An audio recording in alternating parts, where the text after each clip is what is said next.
Yo, what's going on, everyone? Welcome to the Fantasy Football Prodigy channel. And once again, in this video, I'm going to be setting my lineups across my 4 fantasy football leagues. And it is week 15 of the 2021 fantasy football season, which means it is playoff time in a lot of leagues. So it is crucial that we get our tough start-sit decisions right because it's the playoffs, baby. If you've been watching these videos, you know the drill at this point. I'm just going to break down last week's matchup in each league, go over the transactions, and then I am going to set the lineup in each league. We got half PPR, non-PPR, full PPR. We got some redraft, some dynasty, some 1 quarterback, some 2 quarterback, all sorts of stuff like that. And we have a ton of start-sit decisions to make. And the reason I make these videos is 1, I think it's just fun to keep you guys updated on what's going on in my leagues. And 2, sometimes I think it's valuable for people to see what's actually going on in real life leagues. So with that being said, I think we're ready to jump right into these lineups here. So we got 4 of them to go through. So this is the first league. This is a non-PPR redraft league, 1 quarterback. Last week, my Bungling Buffaloes did get the convincing win over the 69ers, 122.72 to 95.04. Taking a quick look at the recap here, Tom Brady went off. Mark Andrews had 17.5, and my Titans defense had 21 points. That was a great pickup. And there's a quick look at the benches if you're into that kind of thing. And we are without Antonio Brown in this league. Romandre Stevenson was on bye.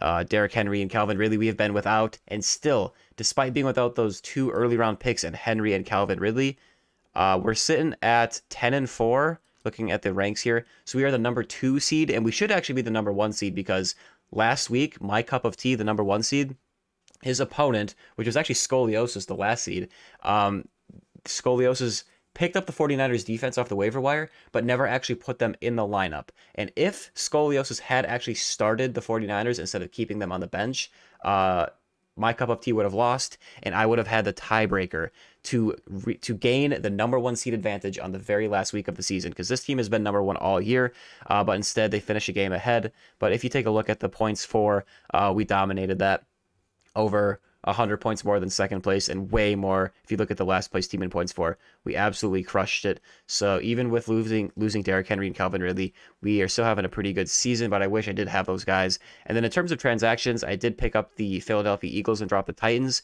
I have a bye week in this league, so if I would like to play them in week 15 if it mattered, if I was playing an opponent.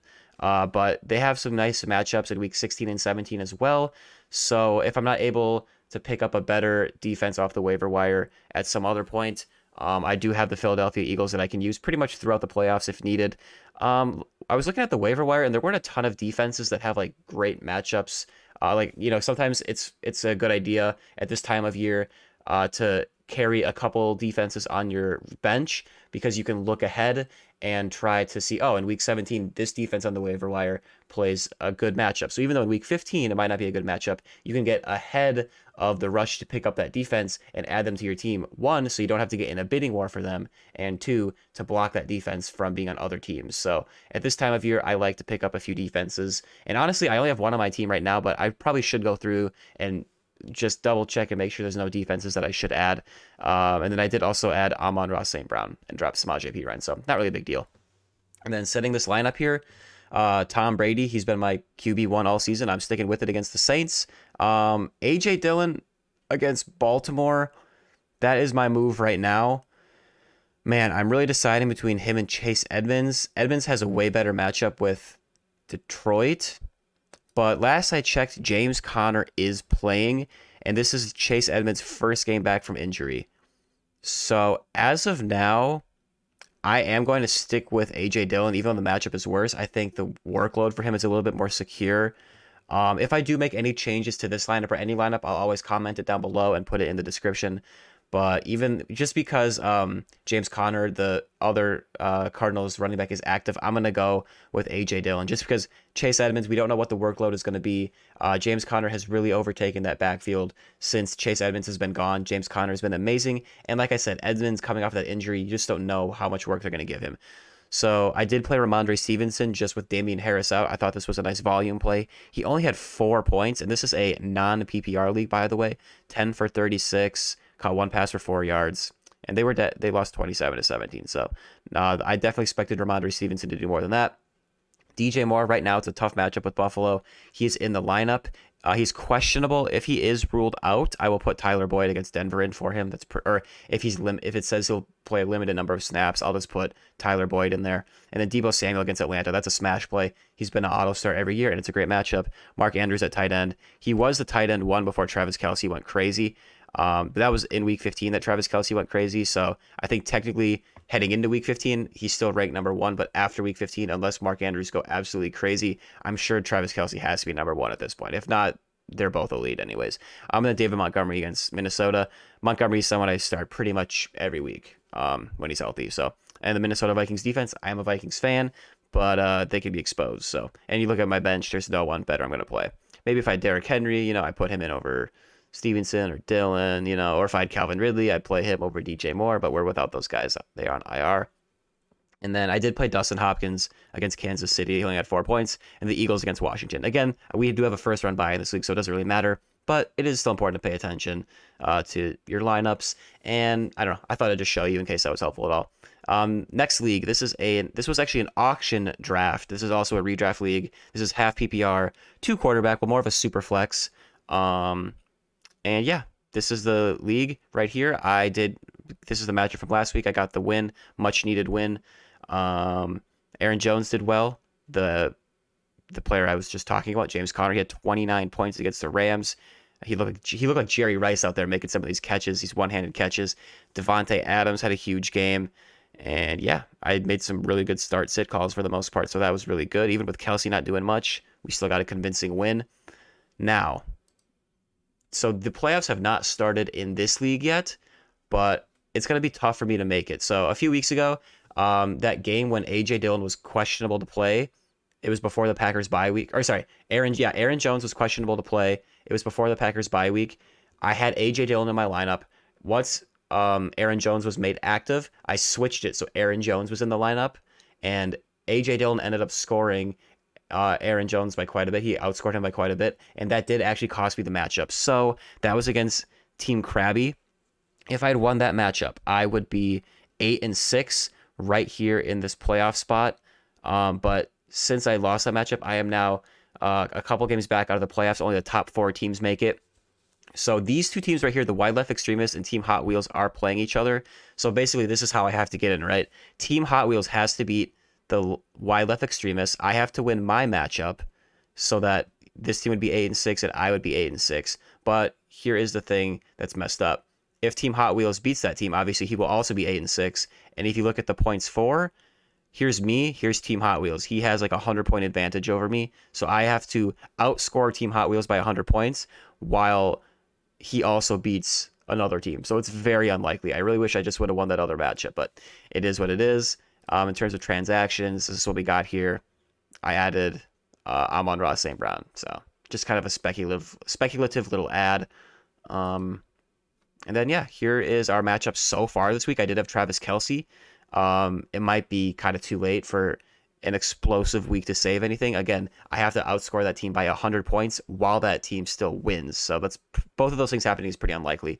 My opponent did have Jonathan Taylor and Keenan Allen, so he's also off to a good start. And then setting the lineup here. So I obviously already played Kelce. At quarterback and Superflex, I'm going Kyler Murray against Detroit. That's obviously a good matchup. Even though they don't have DeAndre Hopkins, it's a good matchup. Kyler Murray, he can still run. He still has some weapons there, and he's mobile, so he could get some rushing yards. And then Ryan Tannehill, I'm going with him against Pittsburgh over Teddy against Cincinnati. Both have been a little disappointing, but I'm going to go with Tannehill. He's got Julio. Hopefully he can do something, but we'll see. Part of the problem is my 2 quarterback. I've been kind of rocking with Teddy Bridgewater, Jared Goff, and Zach Wilson for a lot of the first part of the season because I went so top heavy with my auction draft approach. And I can talk about that more in a different video, but if I could do things differently, I'd have a little bit more balance and depth on my team because this is the 3rd year of this league, and I did make the championship the first league, win it the second year, or the first year, win it the second year, and then this year looks like we're going to miss the playoffs by a little bit. But yeah, other than that, we got James Robinson against Houston. I think he's a nice little running back to play this week.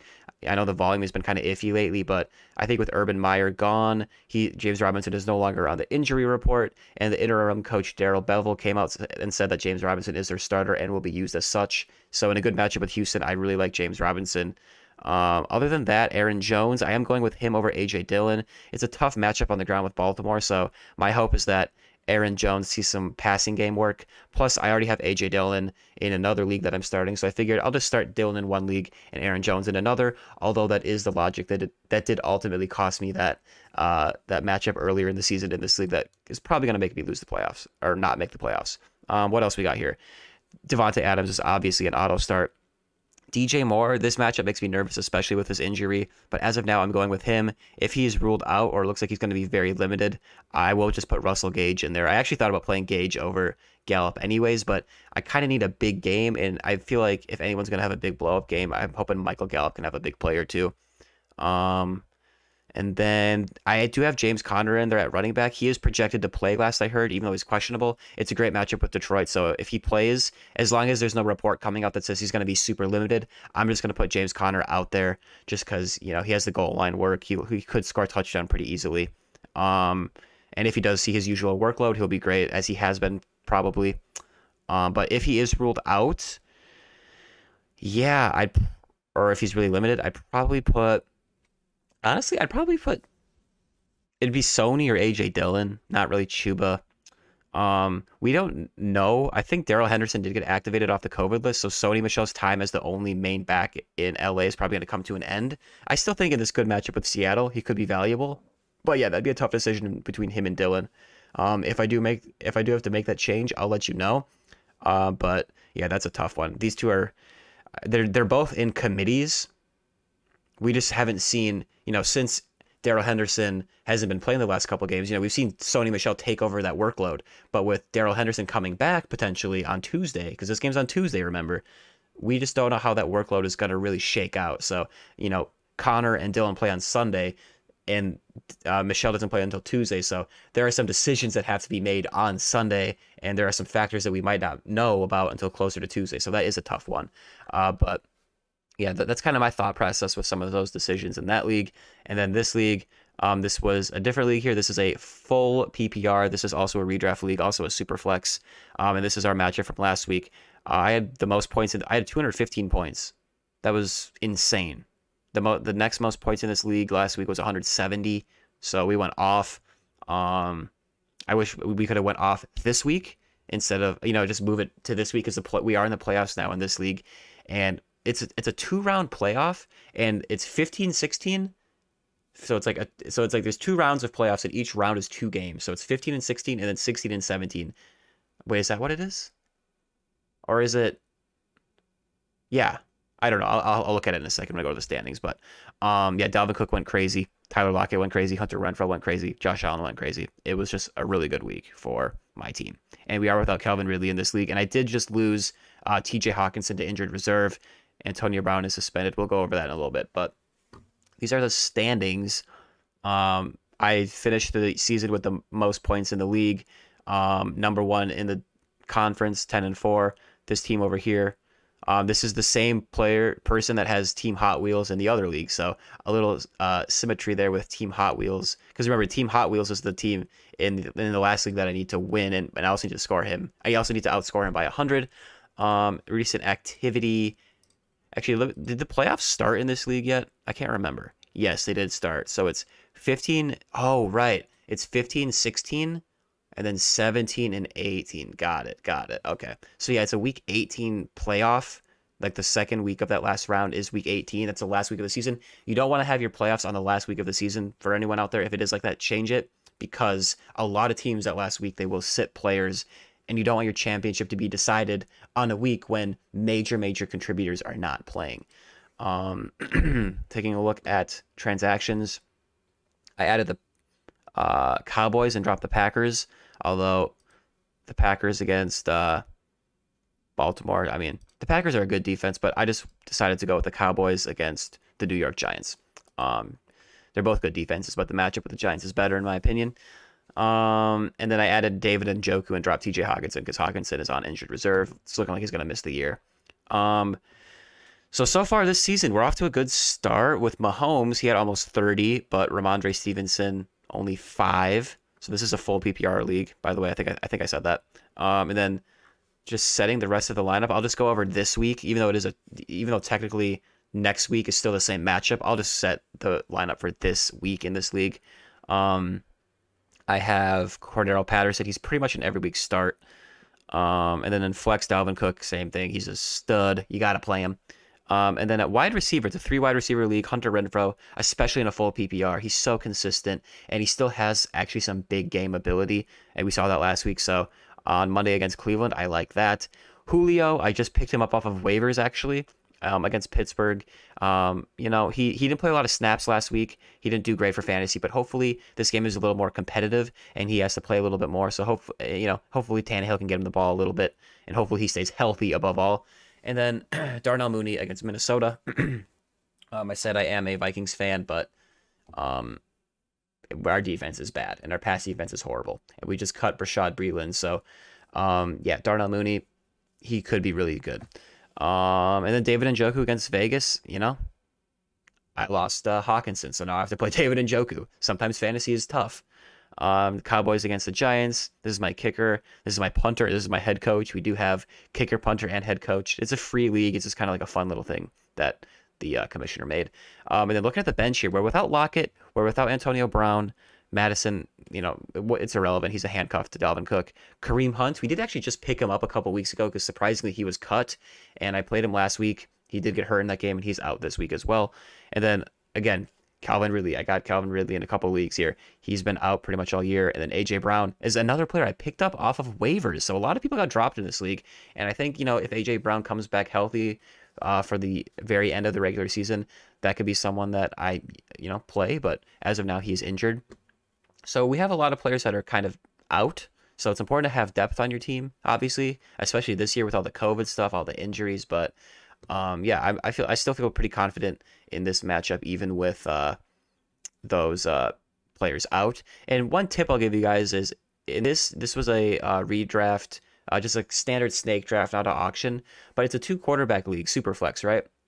And the people in the league, they didn't do their research. They didn't realize how valuable that made the quarterback position. So I was able to get Mahomes, Josh Allen, Jalen Hurts. I picked up Russell Wilson off of waivers when he was injured. And I was still able to get a guy like Dalvin Cook at running back, Calvin Ridley. I got him in the draft. Tyler Lockett I got in the draft. So I was able to get the most important position in a Superflex league, which is having, a really good quarterback. And then arguably the next most important position, that's stud running back. Those two are pretty similar in a 2 quarterback league. I was able to get Mahomes, Josh Allen, and Dalvin Cook just because the league didn't do their research, man. I was able to get these guys, it's just a snake draft. Like those guys should have been gone by the time getting to the 3rd, 4th, 5th round, and they were still there. So it was crazy. And then finally, this is our Dynasty League. Last week, Tom Brady had a great game. Chris Godwin, nice little game. And George Kittle, he's the one that went crazy, 27.6 points. And we did get this nice little win here, 125.12. And that did give us a first-round bye. We finish 10-4, the number 2 seed. And look at this. So here's the number 1 seed. If you look at points for, I beat him in points for by less than half a point. So 1 catch in this half PPR league. So that was absolutely crazy. And there might be a little bonus for the person who scores the most points on the season. So that was pretty nice to see. But yeah, that was really nice that we were able to get that. And then in terms of transactions, I don't think I actually made any recently. This is a Dynasty League, so the waiver wire is pretty bare. We have huge benches. So let me go to my team. Yeah, I didn't really do anything recently. All right, so we got to set this lineup. We do have a first-round bye in this league as well. So, it's not really that important who we start and sit, but I still think it's good to go through this process of practicing.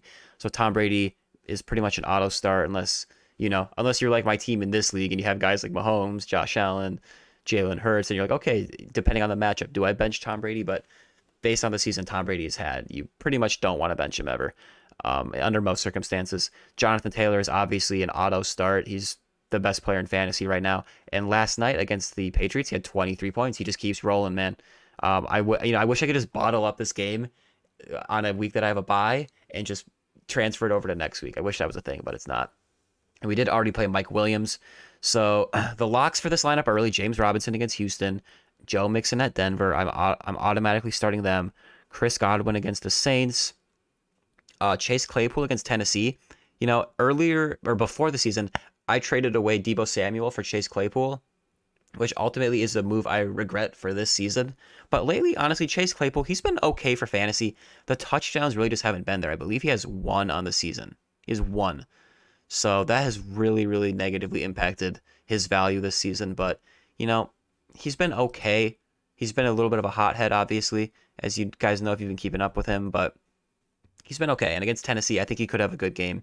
And then George Kittle, obviously, he's been so hot in the matchup with Atlanta. I mean, that's an auto start. And the Cardinals defense against Detroit, I actually traded for the Cardinals defense for this matchup. I am on a bye week, so it doesn't really matter, but it is a great, great matchup.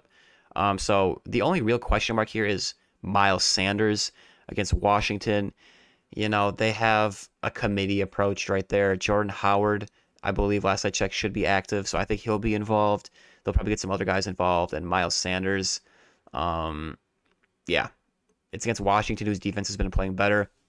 But I think I am going to go with Miles Sanders because he has a big playability. The only real other option I could play, I'm not going to play Mike Davis over him, even though he has scored a little bit lately. It's been kind of on low volume, and it's not really reliable. We did just recently lose DeAndre Hopkins to IR, so if he hadn't had that happen, I would obviously put Hopkins in over Sanders, but, you know, Hopkins is out for the season. Antonio Brown, who we actually traded for just before he got suspended, he's still suspended, so that's really annoying. Cortland Sutton, he has really cooled down lately. Jerry Jeudy hasn't been doing much. His teammate Marvin Jones, you know, with the coaching change in Jacksonville, I could see maybe the offense being a little bit better, maybe seeing the players utilized a little bit better, but I still just want to see it first before I put him in over a guy like Miles Sanders, who should see some volume. And honestly, I love Dallas Goedert. I mean, he's a good player. Last week he had a great week, but I'm just going to stick with Miles Sanders. And then obviously, just like pretty much every league I'm in, Calvin Ridley, we got to have him on injured reserve, right? So we had a lot of exposure to him. I actually traded Clyde. I don't remember the entire trade. I think it was a straight up trade. We traded away Clyde Edwards-Helaire and got back Calvin Ridley. That trade looked like it was going to work out pretty well. And like I said, this is a dynasty league, so I think Calvin Ridley's long-term outlook is still great. You know, barring that he comes back and he still plays football and everything. But for this season, yeah, Clyde Edwards-Helaire would be nice to have. You know, we're sitting here with Calvin Ridley on injured reserve and a questionable weekly play of Chase Claypool. Imagine this lineup if I could put Deebo Samuel and Clyde Edwards-Helaire in there, right? Those are 2 players that I shipped off in the offseason. So I think long-term it still could work out, but for this season, there's no doubt that right now, Clyde Edwards-Helaire and Deebo are definitely more valuable than Chase Claypool and Calvin Ridley for fantasy. But yeah, those were pretty much all the decisions I had to make here. And I think that's pretty much going to do it for this video. I just wanted to kind of continue to fill you guys in on what's going on in my leagues, not in on my leagues. But yeah, we've been doing this all season, so I thought I'd continue it till the end of the year. These are just fun. My Xbox is turned on by itself. It does that. That's weird. By the way, I do have an Xbox Series X. That's the old one.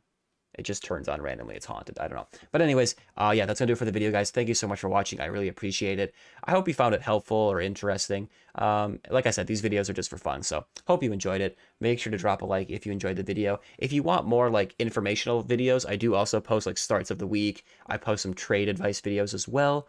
So yeah, you can subscribe for those as well. Or if you like these, subscribe for these or both, whatever. And yeah, that's going to do it. Good luck in the playoffs, everyone. And I'll see you guys later. Peace out.